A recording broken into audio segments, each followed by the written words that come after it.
S H C H G H O Z থাকবে না, তখন আমরা এস বসাবো। আর যখন S S C H G H O Z থাকবে তখন আমরা ইএস বসাবো। হ্যালো এইচএসসি ব্যাচ, আসসালামু আলাইকুম ওয়া রাহমাতুল্লাহি ওয়া বারাকাতুহু। আপনারা সবাই কেমন আছেন? I hope you all of you guys fit and fine. আমিও ভালো আছি।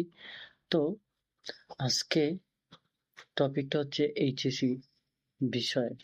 আজকের টপিকটা হচ্ছে এইচএসসি, যারা 2024 দিবেন এইচএসসি পরীক্ষা তাদের জন্য। Subject name is English second paper, topic names right form verb.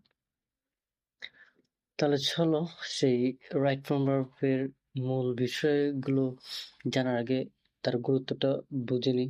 Right form verb হচ্ছে ইংরেজি শেখার ক্ষেত্রে একটি ফান্ডামেন্টাল নলেজ। অর্থাৎ যারা রাইট ফ্রম ভার্ব সম্পর্কে নলেজ রাখবে না তারা কখনো কি ইংলিশ সম্পর্কে একদমই, যাকে বলে যে যুদ্ধ ছাড়া পা আর চিনি ছাড়া চা, এইরকম রাইট ফ্রম বিষয়ে যাদের জ্ঞান নেই তারা কখনো কি ইংলিশে ভালো করতে পারবে না। তাই ইংলিশে যদি ভালো করতে চাও, first of all you have to earn basic knowledge about the right form verb like English subject. So okay, you have to earn basic knowledge about this chapter names right from verb. So let's begin. So এইচএসসির জন্য যারা ইংরেজিতে একদমই দুর্বল তাদের basic strong করার জন্যই মূলত right form verb. এই রাইট ফ্রম ভার্ব তোমাদের বেসিকটাকে স্ট্রং করে, যার মাধ্যমে কি তোমরা ছোটখাটো বিষয় অতি সহজেই নির্ণয় করতে পারবে।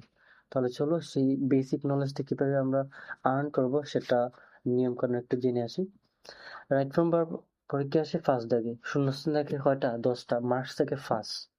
Right form verb A 5 out of 5 পাওয়ার জন্য নিম্নোক্ত রুলস এবং রেফারেন্সগুলো অবশ্যই টানামুক্ত থাকতে হবে। প্রথমে দেখতে হবে পেজেসটি প্রেজেন্ট নাকি পাস্ট, এবং প্রত্যেকটা লাইনের টেন্স এন্ড গ্রামার সূক্ষ্মভাবে খেয়াল করে উত্তর করতে হবে। ভোকাবুলারিজ ও বিগত বোর্ড কোয়েশ্চেনের প্র্যাকটিসের কোনো বিকল্প নেই। তাহলে 1 2 3 4, এই যে 4টা লাইন পড়লাম, এই 4টা লাইনের মধ্যে সবচেয়ে গুরুত্বপূর্ণ লাইন হচ্ছে 3 নম্বরটা। যে রাইট ফ্রম ভার্ব নির্ণয় করতে হলে আমাদের আগে প্রথম দুটো জিনিস দেখতে হবে, যে সেন্টেন্সটা প্রেজেন্টে নাকি পাস্টে। প্রেজেন্টে হলে প্রেজেন্টের টেন্স অনুযায়ী বসবে, পাস্টে হলে পাস্টের টেন্স অনুযায়ী বসবে। তাহলে চলো rule number 1, present indefinite tense এর সাবজেক্ট যদি থার্ড পারসন সিঙ্গুলার নাম্বার হয় তাহলে মূল ভার্বের সাথে কি এস বা ইএস যুক্ত হবে। আর থার্ড পারসন সিঙ্গুলার নাম্বার যদি না হয় তাহলে ভার্বের যে ফর্ম আছে সেই ফর্মই থাকবে। একমাত্র ইনডিফিনিট টেন্সেই ভার্বের সাথে এস বা ইএস বসবে, আর কোনো টেন্সের ক্ষেত্রে ভার্বের সাথে এস বা ইএস বসবে না। এটা তোমাদের মাথায় ভালো করে ঢুকিয়ে নাও। একমাত্র কোন টেন্সে ভার্বের সাথে এস বা ইএস বসে? একমাত্র প্রেজেন্ট ইনডিফিনিট টেন্সে কি ভার্বের সাথে ইএস বা ইএস বসে। তো কখন ভার্বের সাথে ইএস বসবে? যখন কোনো ভার্বের সাথে বা শেষে ও থাকবে, এসএস থাকবে, ও থাকবে, এসএস থাকবে, জিএস থাকবে, জেডএস থাকবে এবং সিএস থাকবে। এইগুলো যখন থাকবে কোনো ভার্বের শেষে তখন আমরা কি বসাবো? ইএস বসাবো। আর যখন কোনো ভার্বের শেষে এসএস, জিএস, সিএইচ, ও, জেড, এসএইচ, সিএইচ, জিএইচ, ও, জেড থাকবে না, তখন আমরা এস বসাবো। আর যখন এসএস, সিএইচ, জিএইচ, ও, জেড থাকবে তখন আমরা ইএস বসাবো। তাহলে দেখো রুল নাম্বার 1 এ বলেছে subject third person singular number হলে ভার্বের সাথে ইএস বা ইএস বসে, আর না হলে ভার্বের যে ফর্মটা বসে সেই ফর্মে আমরা বসাবো। তাহলে দেখো হি গো টু স্কুল, সে স্কুলে যায়। তাহলে আমাদের রাইট ফর্ম ভার্বের নিয়ম কি? আগে সেন্টেন্সটা বা বাক্যটা আমরা পড়বো, পরে দেবো যে এই বাক্যটা প্রেজেন্টে নাকি পাস্টে। তাহলে হি গো টু স্কুল, এটা প্রেজেন্টে না পাস্টে, এটা বোঝার জন্য আমাদের বাংলা মিনিংটা ফলো করতে হবে। বাংলা মিনিংটা আমাদের কি করতে হবে? ফলো করতে হবে। তাহলে হি গো টু স্কুল, সে স্কুলে যায়। আমি কোনো কিছু খাই, করি, যাই, সাধারণত কোনো কাজ করি।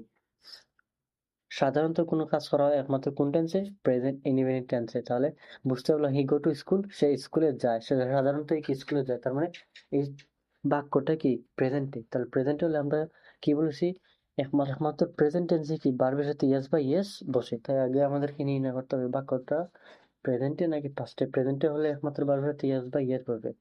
যেহেতু আমরা হি গো টু স্কুল এটা নির্ণয় করতে পারছি যে সেন্টেন্সটা বা বাক্যটা প্রেজেন্টে আছে, তাই ভার্বের সাথে ইয়েস বা ইয়েস পড়বে। তাহলে হি গস টু স্কুল না, he goes to school, he goes to school. তাহলে ইয়েস কিভাবে বসলো? এই যে আমরা জানি যদি কোনো ভার্বের শেষে S S G S C H H O Z Z থাকে, তাহলে ভার্বের সাথে কি ইয়েস যোগ হয়। তাই ও আমরা পাইছি আমাদের সূত্র অনুযায়ী, তাই ইয়েস বসেছে। Example number 2, they work very hard. তারা কি কঠোর পরিশ্রম করে। তাহলে আমাদের রাখতে হবে নিয়ম কি, সেন্টেন্সটা দেখতে হবে সেটা প্রেজেন্টে নাকি পাস্টে। দে ওয়ার্ক তারা কাজ করে, ভেরি হার্ড তারা সাধারণত কি কাজ করে, খুবই কঠোর পরিশ্রম করে, সাধারণত করে। যেটা সাধারণত করা সেটা হচ্ছে কি প্রেজেন্ট ইনডিফিনিট টেন্স। আর প্রেজেন্ট ইনডিফিনিট টেন্সের সাথে একমাত্র ভার্বের সাথে কি এস বা ইয়েস বসে, আর কোনো টেন্সের সাথে বা ভার্ব লগে এস বা ইয়েস বসে না। বুঝতে পেরেছো? তাহলে দেখো প্রেজেন্ট ইনডিফিনিট টেন্সে তখনই ভার্বের সাথে ইয়েস বা ইয়েস বসবে যখন সাবজেক্টের থার্ড পারসন সিঙ্গুলার নাম্বার হয়। তাহলে দেখো subject third person singular number না plural? They third person singular? Obviously না। আমরা জানি যে পার্সন হচ্ছে 3 প্রকার, first person, second person and third person. I এবং উই কে বলা হয় ফার্স্ট পারসন, সেকেন্ড পারসন বলা হয় ইউ কে, আর বাকি সব পারসন আছে কি থার্ড পারসন। আই কে ফার্স্ট পারসন, ইউ কে সেকেন্ড পারসন, আর বাকি যত পারসন আছে সব পারসন কে বলে থার্ড পারসন। আর থার্ড পারসনের মধ্যে দুটি ওয়ে রয়েছে, অর্থাৎ দুটি ভাগ রয়েছে, একটা হচ্ছে থার্ড পারসন সিঙ্গুলার নাম্বার, একটা হচ্ছে থার্ড পারসন প্লুরাল নাম্বার। বলে দে হচ্ছে থার্ড পারসন প্লুরাল। কিভাবে বুঝলাম? থার্ড পারসন সিঙ্গুলার নাম্বার একমাত্র 3টি, হি সি ইট, এই 3টিকে বলা হয় থার্ড পারসন সিঙ্গুলার নাম্বার, আর বাকি সব পারসনকে বলা হয় থার্ড পারসন প্লুরাল নাম্বার। তাই দে যেহেতু প্লুরাল, তাই ভার্বের সাথে এস হবে না, ভার্বের যে ফর্ম থাকবে সেই ফর্মে বসবে। আই হোপ তোমরা সবাই বুঝতে পেরেছো যে প্রেজেন্ট ইনডিফিনিট টেন্সে একমাত্র সাবজেক্ট যদি থার্ড পারসন সিঙ্গুলার হয় তাহলে আমরা ভার্বের সাথে ইয়েস বা ইয়েস দিব, আদারওয়াইজ আমরা ভার্বের সাথে ইয়েস বা ইয়েস যোগ করবো না। কখন ইয়েস যোগ করবো? যখন ভার্বের সাথে এস এস থাকবে, জি এস থাকবে, সি এস থাকবে, ও থাকবে, জেড জেড থাকবে, তখন আমরা ইয়েস যোগ করবো। তাহলে নাম্বার 1 টার্ম। নাম্বার 2, সেন্টেন্সটি যদি প্যাসিভ ভয়েস হলে টেন্স ও পার্সন অনুযায়ী কি অক্সিলারি ভার্বের সাথে প্লাস করতে হবে কি মূল ভার্ব, তার সাথে কি করতে হবে আবার বি3 ফর্ম। অর্থাৎ সেন্টেন্সটা যদি প্যাসিভ হয় তাহলে টেন্স ও পার্সন অনুযায়ী অক্সিলারি ভার্ব প্লাস মূল ভার্বের সাথে বি3 ফর্ম দিতে হবে। তাহলে এখন কথা হচ্ছে বা বিষয় হচ্ছে প্যাসিভ কি। প্যাসিভ হচ্ছে সেই বাক্য বা সেই সাবজেক্ট, প্যাসিভ হচ্ছে সেই সাবজেক্ট যে কর্তা কি নিজের কাজ নিজে করতে পারে না। যে কর্তা নিজের কাজ নিজে করতে পারে না সে হচ্ছে কি প্যাসিভ। আর প্যাসিভ আমরা চিনব কিভাবে? একদম ডিরেক্ট ফোকাস দেবো সাবজেক্টের দিকে। সাবজেক্টের দিকে যদি আমরা ফোকাস দিই তাহলে আমরা প্যাসিভ নির্ণয় করতে পারবো। অর্থাৎ যে সাবজেক্টের নিজের কাজ নিজে করতে পারে না, অন্যের উপর ডিপেন্ডেন্ট থাকে, তাকে বলা হয় প্যাসিভ। আর প্যাসিভ হলে আমরা টেন্স ও পার্সন অনুযায়ী অক্সিলারি ভার্ব দিব তার সাথে, অর্থাৎ মূল ভার্বের সাথে ভার্বের বি3 ফর্ম নিব। এখন দেখো English, English speak all over the world. ইংলিশে কথা বলা হয় সমগ্র বাংলাদেশে, সাধারণত সমগ্র বাংলাদেশে কি ইংলিশে কথা বলা হয়।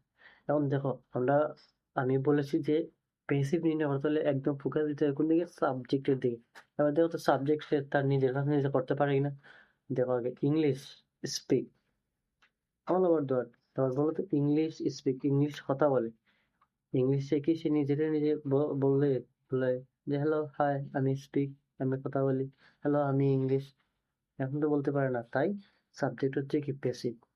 বিকজ ইংলিশ সে নিজে বলতে পারে না, ইংলিশ বলা হয় আমাদের মাধ্যমে, তাই ইংলিশ আমাদের উপর ডিপেন্ডেন্ট। দ্যাটস হোয়াই ইংলিশ হচ্ছে এখানে প্যাসিভ। অর্থাৎ এই সাবজেক্ট নিজের কাজ নিজে করতে পারে না, তাই সে হচ্ছে প্যাসিভ। আর প্যাসিভ হলে আমরা জানি টেন্স ও পার্সন অনুযায়ী অক্সিলারি ভার্ব নিব, তার সাথে কি নিব? ভার্বের বি3 ফর্ম। প্যাসিভ বলতেই ভার্বের বি3, প্যাসিভ বলতে কি মূল ভার্বের বি3 ফর্ম। মূল ভার্বের কোন ফর্ম? বি3 ফর্ম। প্যাসিভের ক্ষেত্রে একমাত্র মূল ভার্বের সাথে বি3 ফর্ম বসে, আর কোনো ভার্বের শেষে বি3 ফর্ম বসে না। বসে সেটা কন্ডিশনাল সেন্টেন্স হলে, আদারওয়াইজ বসবে না। আর একটা কথা সবসময় মনে রাখবে যে প্যাসিভ বলতে ভার্বের বি3 ফর্ম, প্যাসিভ বলতে কি ভার্বের বি3 ফর্ম। তাহলে দেখো এখন আমরা এক্সাম্পলে যাই। English speak all over the world. আগে আমাদের রাইট ফর্ম বাক্য করার শর্ত হচ্ছে কি, আগে দেখতে হবে সেন্টেন্সটা বা বাক্যটা বর্তমান না অতীত। তাহলে দেখো, English speak all over the world. ইংলিশে কথা বলা হয় সমগ্র বাংলাদেশে। কথা বলা হয়, যেটা সাধারণত হয়। এটা কোন টেন্স? Present indefinite. তাহলে আমরা টেন্স নির্ণয় করতে পেরেছি। আমাদের সূত্র অনুযায়ী আগে প্যাসিভ ভয়েসটা নির্ণয় করবো। প্যাসিভ ভয়েস নির্ণয় করছি সাবজেক্ট থেকে। কিভাবে নির্ণয় করলাম? সাবজেক্ট দিয়ে, কারণ সাবজেক্ট সে তো নিজের কাজ নিজে করতে পারে না। ইংলিশ আমাদের মাধ্যমে করা হয়, তাই ইংলিশটা হচ্ছে প্যাসিভ। তাহলে প্যাসিভের কাজ শেষ। প্যাসিভ নির্ণয় করতে হচ্ছে যে সেন্টেন্সটার সাবজেক্ট হচ্ছে প্যাসিভ। এখন আমার দরকার কি? টেন্স। এখন এই সেন্টেন্সটা পরে আমরা বুঝতে পারলাম যে টেন্স হচ্ছে এটা প্রেজেন্ট টেন্স। এখন আর দরকার আমাদের পার্সন অনুযায়ী কি? Auxiliary verb. অর্থাৎ পার্সন বলতে এই সাবজেক্টের দিকে ফোকাস করবো, অর্থাৎ সাবজেক্টের দিকে ফোকাস করবো বা খেয়াল রাখবো যে সাবজেক্টের পার্সন সে সিঙ্গুলার নাকি প্লুরাল। ইংলিশ না ইংলিশে দেওয়া আছে, অবশ্যই ইংলিশ। ইংলিশ হলে কি থার্ড পারসন সিঙ্গুলার, আর ইংলিশের হলে কি থার্ড পারসন প্লুরাল হইতো। কিন্তু এখানে ইংলিশই দেওয়া আছে, তারপর সিঙ্গুলার দেওয়া আছে, তার মানে আমাদের পার্সন অনুযায়ী কিনতে হবে এখন অক্সিলারি ভার্ব। এখন সাবজেক্ট যদি সিঙ্গুলার হয় তাহলে ভার্বও আমাদের প্রেজেন্ট ইনডিফিনিট টেন্সের অক্সিলারি ভার্বও নিতে হবে কি সিঙ্গুলার। তাহলে অক্সিলারি ভার্বের মধ্যে সিঙ্গুলার ভার্ব কে আছে? ইজ আছে। তাই আমরা ইংলিশ ইজ নিলাম। প্যাসিভ নির্ণয় করলাম, পার্সন নির্ণয় করলাম। পার্সন মানে সাবজেক্টটা নির্ণয় করলাম। এই সাবজেক্ট যদি সিঙ্গুলার হয় তাহলে আমাদের মূল ভার্ব বের আগে অক্সিলারি ভার্ব আমরা সিঙ্গুলার নিব। তাই অক্সিলারি ভার্ব আমরা প্রেজেন্ট ইনডিফিনিট টেন্স থেকে নিয়েছি ইজ। এখন আমাদের মূল ভার্বের কোন ফর্ম নিতে হবে? ভার্বের বি3 ফর্ম নিতে হবে। তাই স্পিক কে আমরা স্পোকেন বানাইছি। কিভাবে আসলো স্পোকেন? আর স্পিক হচ্ছে ভার্বের বি1 বা বেস ফর্ম বা প্রাইমারি ফর্ম।